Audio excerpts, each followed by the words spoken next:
It's the moment Palestinians in Rafah have been dreading. An Israeli warning on Monday morning to leave eastern neighbourhoods before it starts a ground attack has caused severe panic. With the little possessions they have, Palestinians are on the move again. The majority have been displaced several times since the war started last year. Traumatised, this mother tells her family to pack whatever they can. She's scared, she says, of what lies ahead. Only God knows if we'll end up without a home again. We don't know where to go. We don't know if Israel will destroy our house or if we'll live or die. Many of those forced to leave are children. Their parents are left with little choice. We don't know where to go. Mawasi is full of people and Khan Yunis is overcrowded. They won't open the Egyptian border for us, so where should we go? I can't explain how we feel.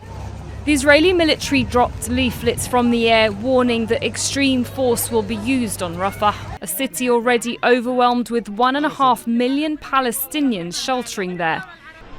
And this is one of the areas that Israel has told tens of thousands of Palestinians to move to, Al-Mawasi, an overcrowded shoreline with makeshift tents as far as the eye can see. The Israeli military also wants them to go to some of the most heavily bombed places since the war started, like Khan Yunis and Deir al-Balah, areas that have turned into rubble, where the healthcare system has collapsed and the humanitarian situation is dire. Aid agencies warn bombing Rafah will have catastrophic consequences. We were told that there's no way the South would endure the same ferocity of the North. And now we have Khan Yunis, which is devastation like no one has ever seen before. So are we going to see that again in Rafah? A, we will see a lot of people killed in bombardment. B, disease, which is already taking root, will spread like wildfire. And then when this is done, then there is nowhere in Gaza. Then you are talking about rubble. Rafah has been the last remaining part of the Gaza Strip that hasn't been heavily bombed. There have been negotiations between Israel and Hamas in Cairo for a potential ceasefire in Gaza. But Israel continues to ignore international pressure, including from its ally the US, to stay away from Rafah.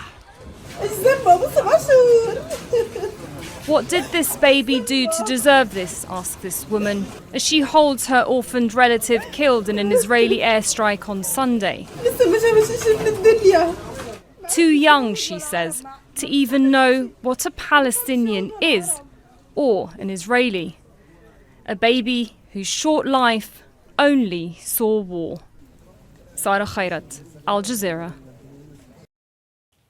Make sure to subscribe to our channel to get the latest news from Al Jazeera.